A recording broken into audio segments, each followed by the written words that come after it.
Tá me ouvindo bem aí? Dá um Perfeito. joinha aí, só para saber se tá ok. Tá ouvindo bem? Tá ok. Deu joinha ou não vi?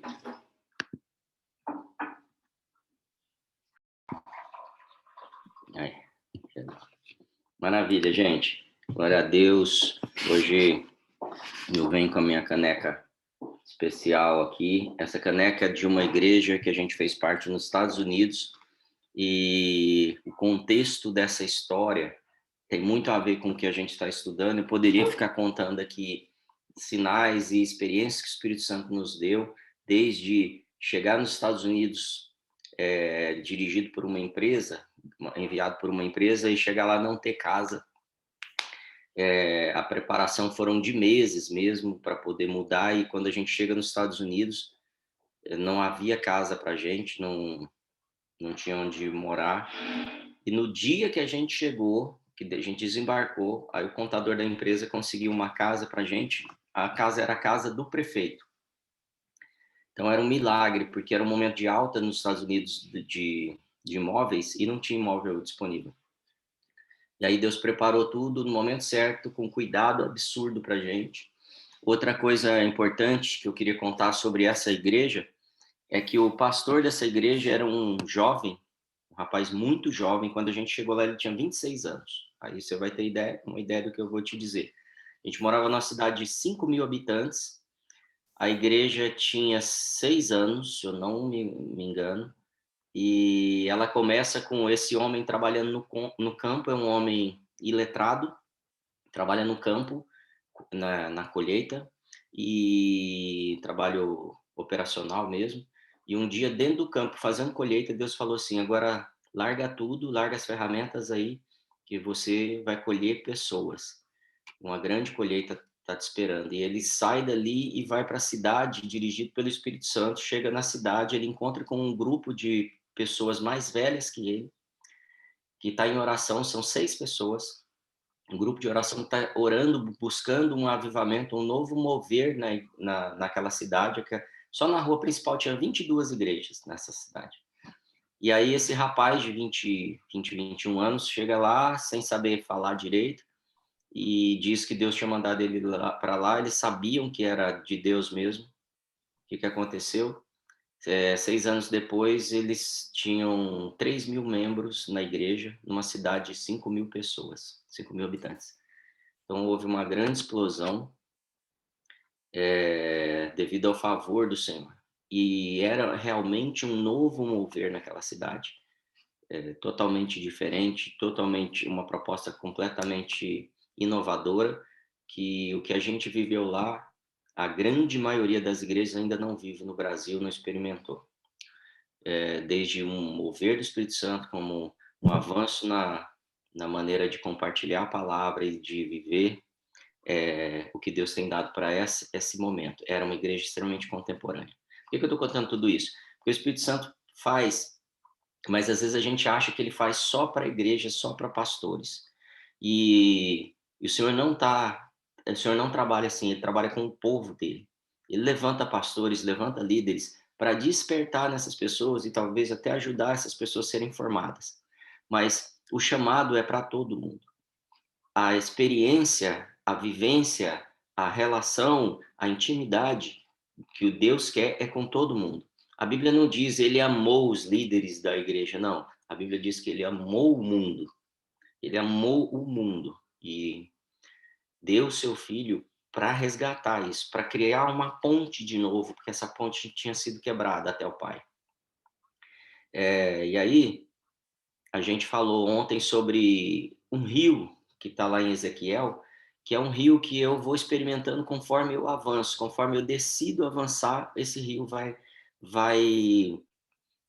sendo revelado e eu vou experimentando mais profundidade desse rio. Eu quero te convidar a isso e a gente construir bastante isso nessa semana, talvez até entrar em outras semanas, de intimidade tão profunda com o Espírito Santo, que você vai saber que está no coração do Pai, o que ele deseja. É esse tipo de relação que ele está buscando e está te chamando. E eu sei que isso já está sendo falado para você há algum tempo. Então, como entrar nesse rio mais profundo? Como passar mais 500 côvados, desculpa, mais 500 metros? Como passar mais uma faixa desse rio e entrar num ambiente mais profundo? Isso ficou muito claro. Se você não assistiu, depois assiste no YouTube sobre esse ministração do rio. Eu quero pedir para vocês abrirem, se puder me ajudar, gente, em João 14, 21, começa assim. Hoje a gente vai ter um papo muito reto. Então, não receba isso como uma exortação, mas sim como uma ajuda para você construir essa ponte de intimidade com o Senhor. Diz assim: aquele que tem os meus mandamentos e os guarda, esse é o que me ama. E aquele que me ama será amado do meu Pai. E eu o amarei e me manifestarei a ele. Aqui tem um monte de informação e um monte de chave para a gente trabalhar, e inclusive aqui começa a mostrar um pouco do que está no coração de Jesus e no coração do Pai. O coração de Jesus é fazer a vontade do Pai, fazer aquilo que está no coração do Pai. E ele começa a relatar o que está no coração do Pai e o que espera da gente. Então, aquele que decide guardar os mandamentos, aquele que decide andar em santidade, ele tem planos diferentes para essa pessoa. Então, quando a gente abre aqui, a gente abre falando que ele amou o mundo, mas ele tem um plano para aqueles que guardam os mandamentos, para aqueles que o amam. É possível guardar o mandamento sem amar, e é possível amar sem guardar o mandamento. E ele está dizendo, eu preciso que você faça as duas coisas. Agora, o nível de amor também é relativo, tá? Então, a primeira coisa que eu preciso entender é que eu fui criado, você foi criada para um relacionamento com Deus. Você não foi criado para outra coisa. Todo o resto que a gente usa nas pregações, narrativas, eles são frutos de um relacionamento. É impossível fazer as coisas que Deus quer sem me relacionar com Ele, porque é impossível saber o que Ele quer sem se relacionar com Ele. É impossível. O que eu faço é transformar coisas que eu vi ou coisas que Deus desejou para outras pessoas em padrões na minha vida, e isso vai se chamar religião. Porque muitas vezes Ele não me pediu aquilo, eu entendo isso por imitação, eu atendo isso por imitação, e eu não crio uma intimidade.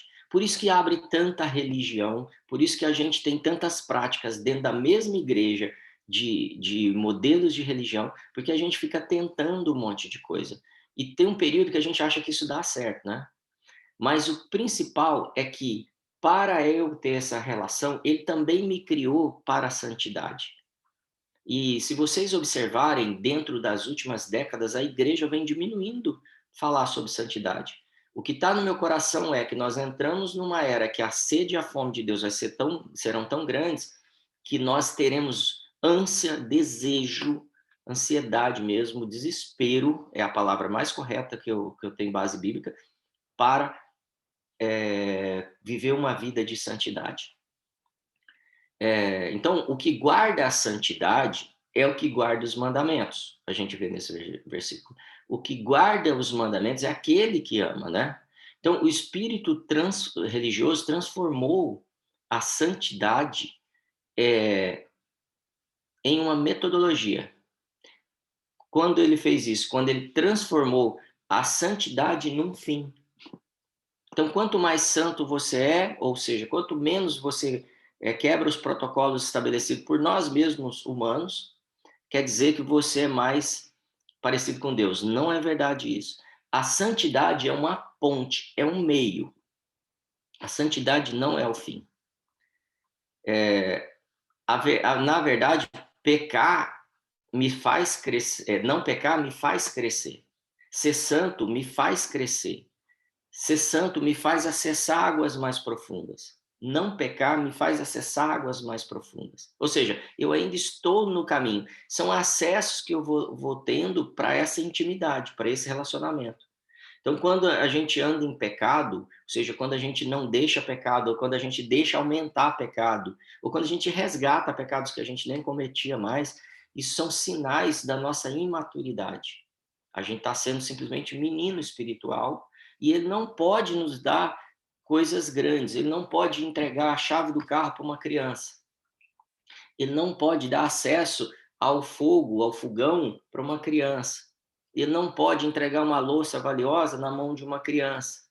Ele não pode compartilhar o segredo do íntimo do coração dele para uma criança, porque ela vive tropeçando, caindo, batendo, resbalando, ela está ainda em fase de crescimento. Então, o nível de intimidade com Deus depende também da minha maturidade. Às vezes eu penso que a minha intimidade de bebê com a mãe é o suficiente, porque é agradável, ali eu me sinto protegido. Mas o pai deseja muito, qualquer pai, que o filho cresça e que o filho exerça toda a habilidade que foi criada para ele. É assim que Deus olha para a gente. Então, o meio, ou seja, a santidade, só foi criado para o meu relacionamento com ele. E o pecado é a arma para quebrar o meu relacionamento. Não é uma coisa de acusação, é uma oportunidade, a santidade. É algo simples assim. Pensa num aluno de medicina. O cara entra na faculdade e aí no primeiro ano ele aprende um monte de coisa, ele fica piradão. Nossa, quanta novidade. Mas ele é um médico? Não. Eu não tenho certeza disso, mas pelo que eu já li, que eu vejo, no primeiro ano o médico não faz cirurgia nenhuma. Ele não vai lá, abre a pessoa e troca o coração da pessoa, não faz uma cirurgia cardíaca, não troca um pulmão. Ele não faz coisas que coloquem os outros em risco. Por quê? Porque o doutor ali, o médico, o professor que está ali, ele não vai colocar outros em risco. E muitas vezes nós não acessamos a intimidade porque nós vamos colocar um monte de gente em risco, porque a gente não sabe trabalhar com informações profundas. Paulo diz que um dia foi um amigo dele, ou ele mesmo, foi arrebatado até o terceiro céu e viu coisas inefáveis, coisas que não existem palavras para relatar. É esse tipo de intimidade que ele está falando. Coisas que você vai chegar na Terra de novo, pôr o pé assim e falar, como é que eu vou explicar isso para as pessoas? Não tem aqui na Terra referência para falar das coisas maravilhosas, grandiosas que ele tem para mim. Então, o aluno de medicina já está sonhando em fazer a cirurgia, mas ele não faz. Ele não faz procedimentos muito arriscados. Agora, esse aluno pode permanecer no primeiro ano? Pode. Basta ele repetir. E ele pode permanecer de novo no primeiro ano? Pode também. Porque ele não se tornou um médico maduro, ele não criou as habilidades necessárias, ele não estudou o suficiente, ele não se entregou para aqueles mistérios, para aquele conhecimento na área de medicina. Então, ele fica parado ali. Com certeza, se o seu líder, se o seu professor é uma pessoa responsável, não vai passar ele para o próximo ano. Não vai levar ele para coisas mais arriscadas. E aí, conforme ele acerta o alvo, acertar o alvo é o antônimo de pecado, tá? Então, conforme ele acessa o alvo, ele começa a ter novos acessos. Então, não pecar ou acertar o alvo ou fazer aquilo que está no coração do Pai são só pontes para que eu possa alcançar coisas maiores. Não é o que a lei tenta colocar no meu coração, isso aqui é para te acusar, para te diminuir. Não, é para me fazer acertar para ir para a próxima fase. Então, o mundo, por exemplo, na ciência, na medicina, é assim. No mundo espiritual também é assim. Existe uma lógica de amadurecimento. Por isso que a Bíblia diz que toda a criação aguarda a manifestação dos filhos maduros de Deus. Então, no mundo espiritual, nós vemos pessoas começando a ter acesso às coisas espirituais, como, por exemplo, ela toma a decisão. Tomei uma decisão e agora vou seguir Jesus. Ela entrou na faculdade. Ela entrou, prestou o vestibular e passou. Glória a Deus. Isso é um dia de festa. Passou no vestibular, entrou na presença do Senhor. Ele pode agora ser salvo. Ele pode se tornar um médico. Ele pode ter um monte de coisa que vai acontecer a partir dali, né? Depois, ele encontra um mestre no mundo espiritual. E ele começa a ser desenvolvido. Por isso que os discípulos passam 3 anos e meio comendo, bebendo, dormindo, viajando, acordando, trabalhando com Jesus o tempo todo. Eles estão sendo desenvolvidos. E aí depois nós nos aprofundamos no conhecimento dessas pessoas, que é Jesus, o Espírito Santo e Deus. Então, conforme eu vou conhecendo mais dele, eu vou indo para a próxima fase. Gente, o que a gente está vendo aqui é uma metodologia simples. Não é uma metodologia estanque. Tem que ser assim, não. Mas, normalmente, é assim que a coisa acontece para o meu amadurecimento, para eu ir para um rio mais profundo. Foi assim que Jesus operou com seus discípulos. Então, esse é o caminho mais simples de desenvolvimento que nós temos. E aí nós entramos numa última fase, que é uma fase das experiências profundas. Agora, não é mais o conhecimento só, mas as experiências. O Victor me mandou outro dia um vídeo do John D. Lake, que é um dos caras que eu mais admiro. Assim, o cara é sinistro nessa parte de experiências com o Espírito Santo. E ele paga um preço altíssimo. Tem uma situação que ele fica 3 anos e meio esperando uma manifestação do Espírito Santo. Tem manifestações na vida dele que ele vai ficar a vida inteira buscando até chegar, porque ele sabe que ele não está maduro para receber aquilo. Não é que Deus não o ama, mas é o quanto de sede você tem realmente, quanto de fome você tem. Então, bem-aventurados aqueles que têm sede e fome, ou seja, eu alcanço uma bem-aventurança, uma bênção quando eu tenho sede e fome. E eu desejo que a sua sede e sua fome aumente hoje, aumente nessa semana. A gente está num tempo de Pentecostes e de grande colheita. Mas tem uma notícia ruim que é o seguinte: eu posso jubilar, e eu não sei se essa é a melhor expressão para usar hoje, mas eu posso jubilar na faculdade. Eu posso ir cansando, cansando, cansando, e depois de 10 anos, 20 anos, eu ainda sou evangélico, eu ainda sou crente, eu ainda sou cristão, eu ainda sigo Jesus, mas eu não me formo. Eu não entro no ambiente de fazer uma cirurgia, de ver um milagre, uma mudança, de trazer um transplante de coração. Eu não vejo uma pessoa ser curada de dor de cabeça. Eu não vejo pessoas sendo restauradas, famílias curadas. Eu ainda arrasto coisas que vêm dos meus pais, dos meus avós, para dentro da minha casa. A minha carreira não desponta, e eu não estou falando de dinheiro, estou falando de notoriedade, de autoridade para a gente operar através do Espírito Santo. E eu estou jubilando. E às vezes eu troco de igreja, troco de novo, e eu não avanço. E um dos grandes problemas que aconteceu na igreja é que a igreja entendeu que muitas pessoas não querem ficar ali dentro da faculdade mais 10 anos e estender o curso. Mas uma faculdade séria, ela tem um limite para você jubilar. Uma igreja séria vai chegar um dia e falar: filho, acorda. Agora você precisa dar fruto. Um dia Jesus virou para uma árvore, uma figueira, e falou assim: se você não der fruto, eu vou te cortar. E ele deu mais um tempo para ela poder dar fruto. Existe um caso que ele simplesmente vai buscar fruto na figueira fora da estação e ela não tem fruto e ele seca a figueira. Por quê? Porque ele não vai gastar recurso, ele não vou continuar mantendo a faculdade, você dentro de um contexto e daqui 10 anos você continua jubilando. Mas a gente usa desculpas, sabe o que é? É muito difícil, o ônibus está longe, está frio, está chovendo, tem que acordar cedo, eu trabalho também. Querido, Deus te dá a capacidade para você vencer, começa a acordar mais cedo, você vai ver que é possível. Você vai ver que você vai pegar gosto por isso, porque a graça e o favor do Senhor vai te fazer avançar. E muitos, eu posso te garantir, muitos na igreja. Não adianta a gente ter uma igreja de 120 milhões de cristãos, que é o que prevê o IBGE no Brasil, e nós estarmos com 119.900 jubilando. Todo ano eu não mudo, eu não avanço.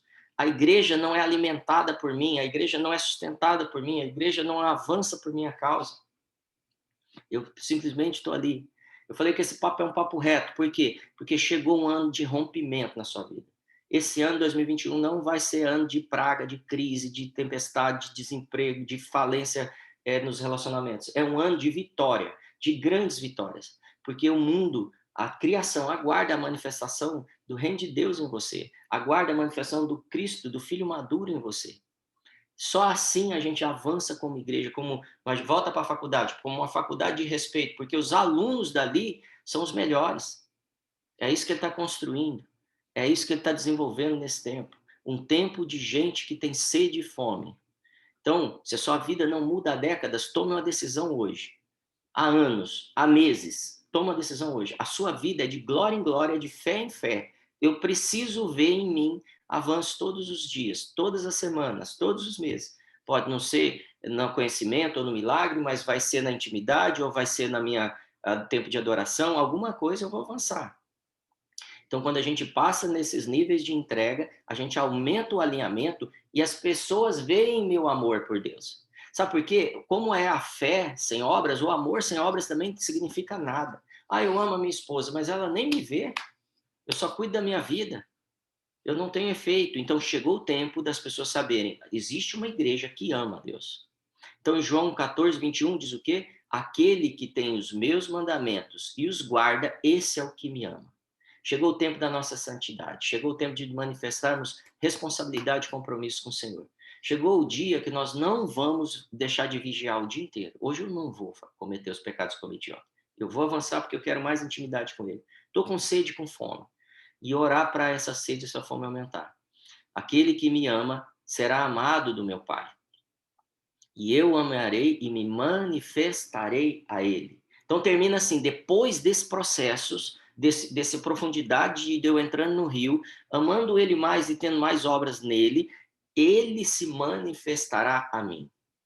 Depois, o diploma, o acesso a fazer coisas maiores vem depois, não vem agora. E às vezes eu estou na igreja há muito tempo, mas eu não passei pelos processos. Então, o pecado é transgressão, ele me afasta de Deus, isso precisa estar claro. Ele me tira da profundidade. Ele nos ofereceu perdão? Sim. Ele nos ofereceu salvação? Sim. Mas, se eu permaneço no pecado, ou seja, se eu não guardo os mandamentos, eu não tenho acesso à manifestação dele. Eu tenho a salvação, porque ele me perdoou, mas eu não tenho acesso a Deus.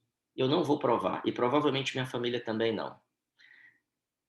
Então, ele está nos levando hoje a um padrão novo, a um padrão de testemunhas de Cristo, daqueles que dão sua vida, que compartilham sua vida, que manifestam a vida de Cristo. Ele está nos levando a um padrão de fazer discípulos. E a santidade, guardem isso, não é um fim em si mesmo. John Bevere, no livro Kryptonita, ele diz assim, ela é a ponte para a vida de intimidade com Deus. Santidade é a ponte para a vida de intimidade com Deus. Santidade não é o que te salva. Você é salvo pelo sangue e pela graça. Mas ela é a ponte que te leva à intimidade com Deus. Eu vejo gente orando, rolando no chão na igreja, pedindo, quero intimidade, intimidade. Intimidade começa a ter obras. Começa a ter vida com Deus. Começa a olhar as escrituras, fazer oração, relacionar com a igreja, deixar o seu coração ser tratado e aí você vai ter intimidade com Deus. Por quê? Porque isso vem realmente limpando a minha vida para eu poder enxergar o que ele tem para mim.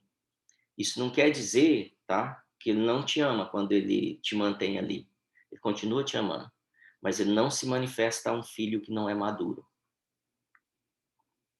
Como é que a gente fala com os bebezinhos? Ai, coisinha linda, ai, bonitinho. Não dá mais para a gente ser tratado assim por Deus. Se eu estou na igreja há pelo menos um ano, eu não posso ser tratado mais assim. Coisinha fofa. Não. Isso é legal. Eu vejo crente que tem 30 anos de crente comportando como criança. Quando você é bebê, é lindo certos comportamentos, certos erros, certas manifestações. Depois você fica grande e as pessoas vão te olhar diferente, estranho. Então, eu preciso manifestar o amor de Deus, não por sentimento, agora por obras, porque eu me posicionei como aquele que ama Ele. Amém? A fé sem obras é morta. O amor sem obras também é a mesma coisa. Ele não vai nos amar mais pelas obras. Não é isso. Mas ele vai poder se revelar mais através de uma vida santa. Para isso eu preciso me submergir no rio. Preciso estar imerso lá no fundo desse rio. Preciso mergulhar, preciso experimentar coisas profundas. Senão é só bebezinhos. Eu não posso mais estar à margem.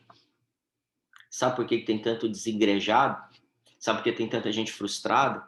Porque eles estão olhando para outras coisas e não para o rio de Deus. Porque quando a gente olha para o rio de Deus, a gente quer fazer as obras que ele faz e ainda maiores. A gente não está preocupado se o pastor é chato, duro. A gente não está preocupado se o irmão do lado tem mau cheiro, mau hálito. A gente está preocupado se a pessoa grita ou rola no chão. A gente está preocupado se a pessoa parece comigo, pensa igual. A gente está preocupado em ser Cristo na Terra. Isso é santidade também. E quando eu tenho santidade, é o mesmo que eu ter a roupa adequada para nadar. Eu não me perco, sabe assim, eu tô de terno e quero ir para piscina. Não, eu preciso começar a tirar essas cascas que estão em mim. Eu preciso encerrar hoje esses anos de jubilado aí, de repetir o ano de novo. Eu não sei se isso tem a ver com você, mas isso começa através de um temor do Senhor. A igreja precisa ensinar o temor do Senhor. Provérbios 10, 27 diz: o temor do Senhor aumenta os dias. Você quer ter mais experiência, mais profundidade, quer ter vida longa? Temor ao Senhor. Provérbios 10, 27. Mas os perversos terão os anos de vida abreviados. Deus tem um plano para todos, mas se você é perverso, os seus anos de vida são abreviados. E se você teme ao Senhor, seus anos de vida são esticados, são aumentados. Ah, mas era para morrer com 80, você vai morrer com 99, porque os seus dias serão aumentados.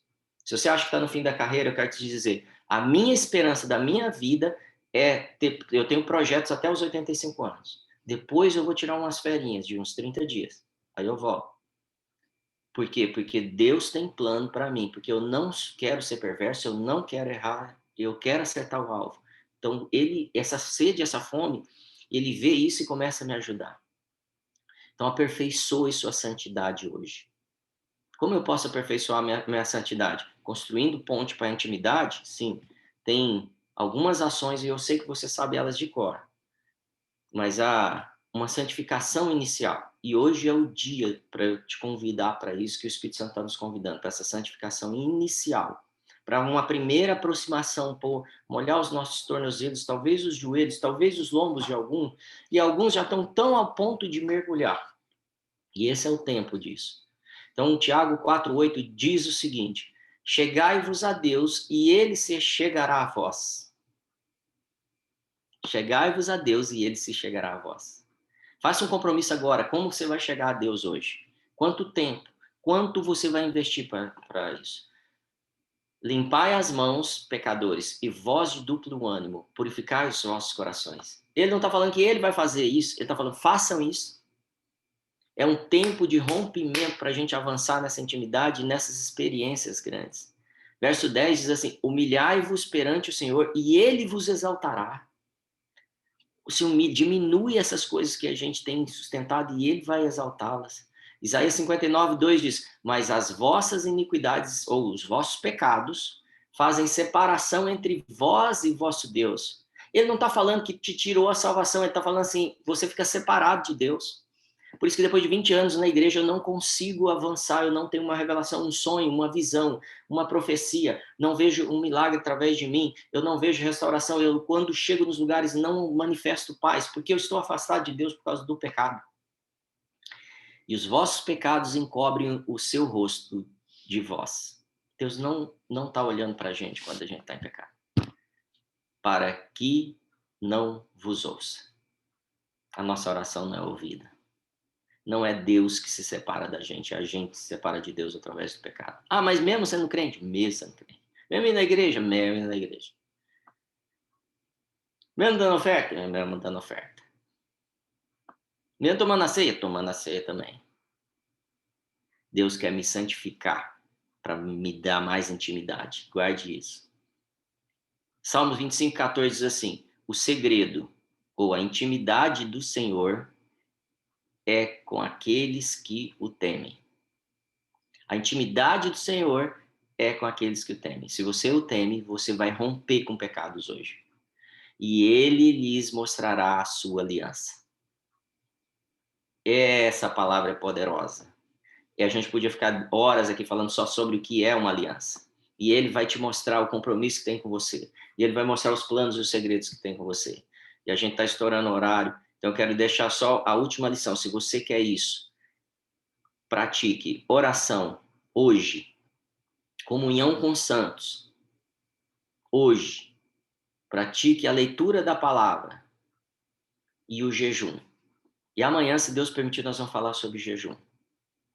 Por quê? Porque isso é uma coisa mística ainda dentro da igreja. E essa é mais uma ajuda para que a gente trabalhe a nossa carne. Então, volte para o primeiro plano do Senhor para a sua vida. Volte para as primeiras práticas, quando você conheceu Ele. Volte para aquele desespero e para aquela paixão, para o primeiro amor. E aí, você vai clamar por mais dele. E sabe o que vai acontecer quando você fizer isso? Vai acontecer. Ele vai se manifestar. Pai, eu oro agora que isso venha como um raio, como uma revelação entre nós.